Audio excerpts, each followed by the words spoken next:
morning. Welcome to Jerusalem.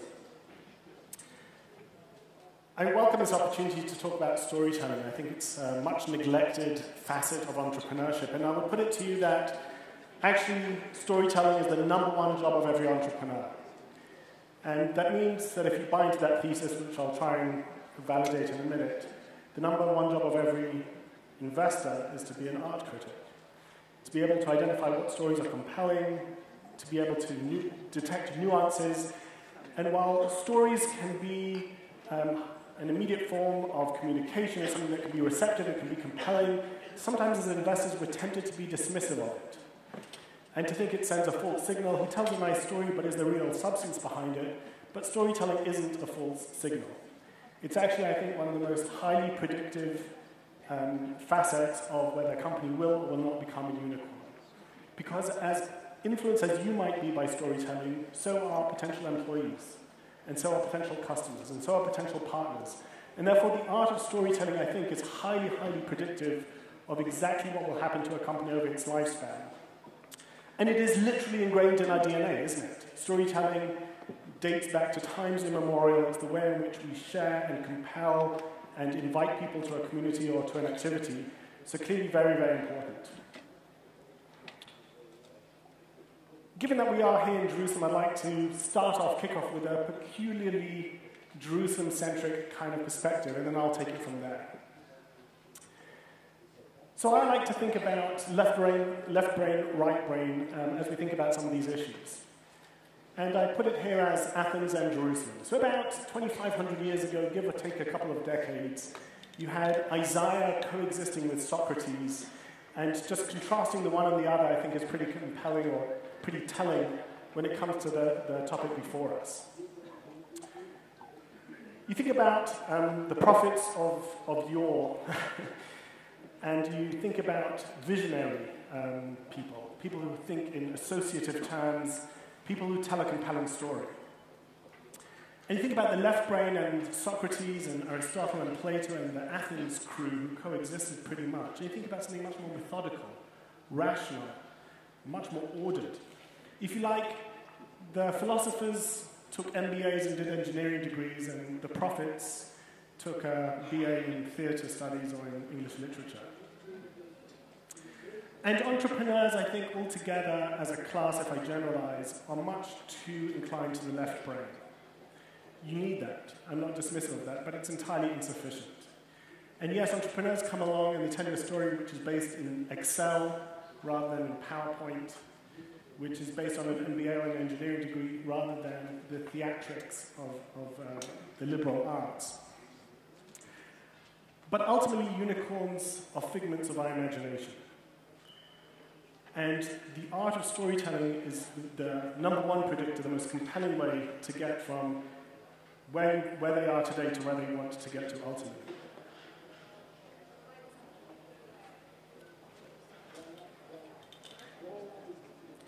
Okay. How does storytelling come about? Well, it starts with imagination. It's not by chance that we talk about amazing entrepreneurs as visionary. And having a vision of what the future might be like is the very core of entrepreneurship. Everybody else sees the day-to-day, sees the here and now, and that visionary entrepreneur can imagine a future which is radically different to today. And hence the power of imagination, if you have to, again, try to distill it down to what makes an entrepreneur compelling, what enables a company to become a unicorn, it starts with that vision, with that ability to imagine a future that is radically at odds with what everybody knows today.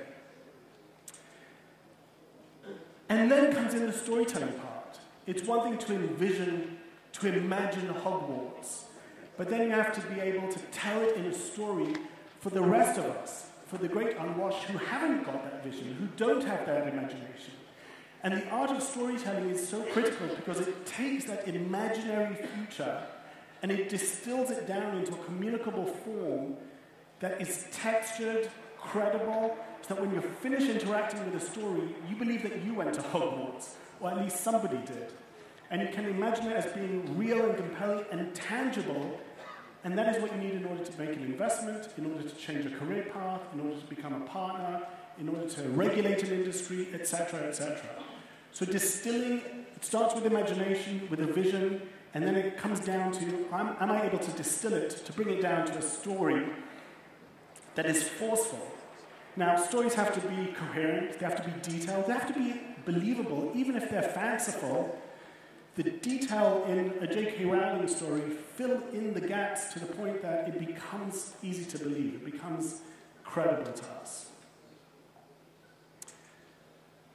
But having a story to tell really is just the first stage. And I'd like to talk to you about 3 dimensions by which I think about storytelling, and I'd encourage you as entrepreneurs, as listeners of stories, to assess the stories that you hear and to look out for these telltale signs. You go into a bookstore and it's full of stories. And that's one of the challenges. There's so many stories out there. How are you going to tell a story that will break through the noise and will attract people's attention?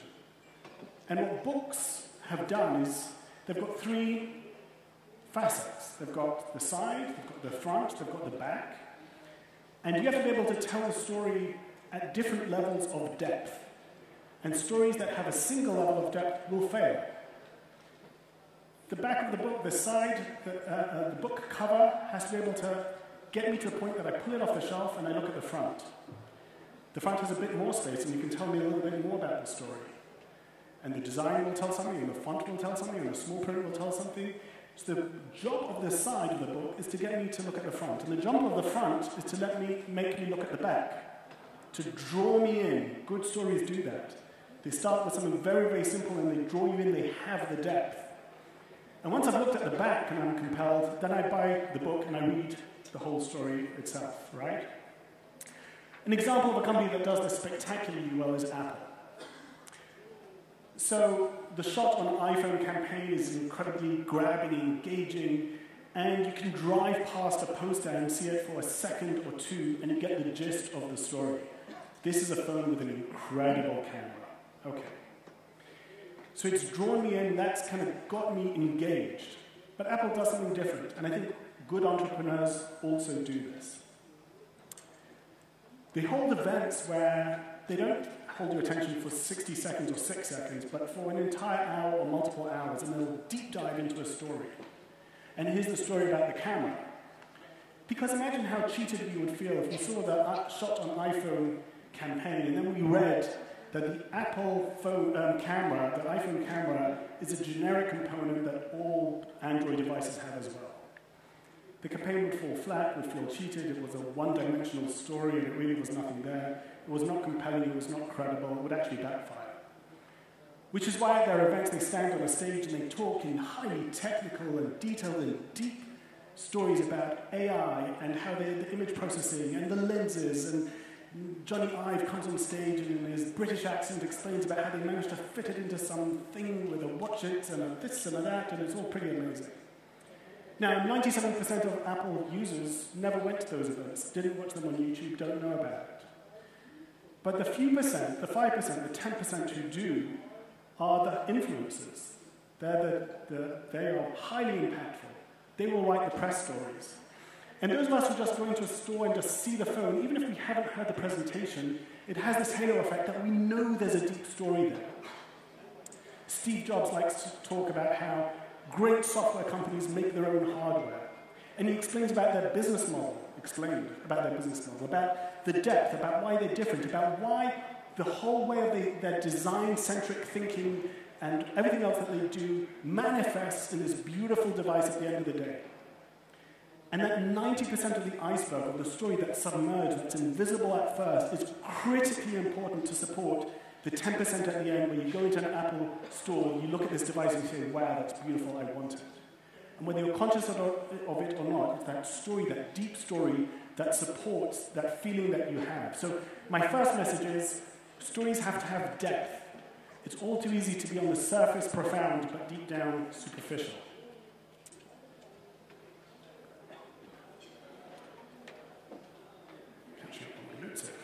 Okay. My second piece of advice, if you like, is that stories have multiple audiences. That's true for many, and it's particularly true for startups. Disney is masterful at this. I'm sure you've all, at some point in your life, as adults, watched a Disney story together with kids. And you're watching whatever it is, Shrek, I'm aging myself here. And as an adult, there's a whole layer to the story that is highly entertaining to you, and nuanced, and sometimes even a little bit risque, and it goes right over the heads of your kids who are enjoying the story at a different level.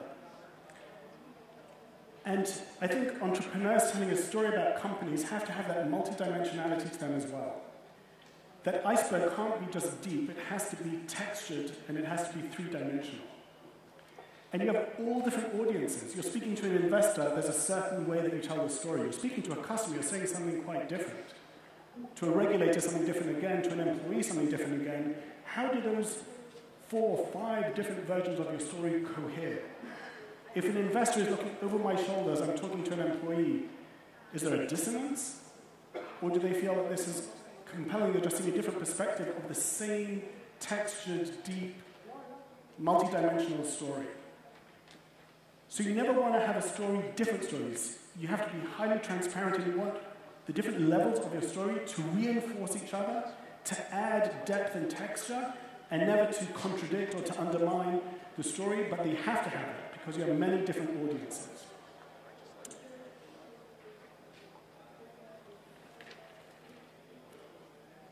The third dimension that I want to talk about is, I think, the most important.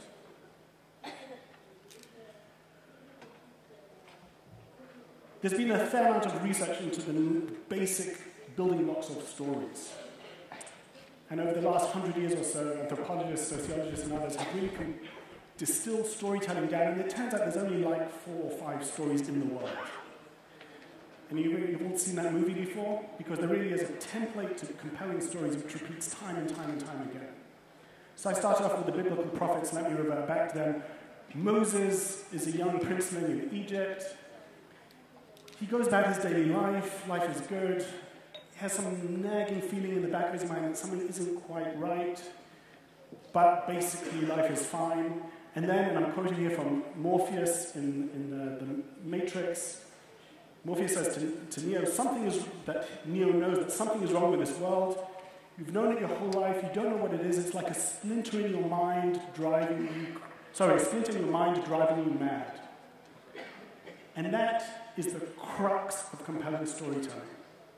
For an entrepreneur to come up to you and tell you a story that tells you that the world that you know it, there's a splinter in your mind telling you that something's not quite right, and let me as an entrepreneur give you a red pill, swallow this pill, and now let me show you that the world that you saw like this is actually like this.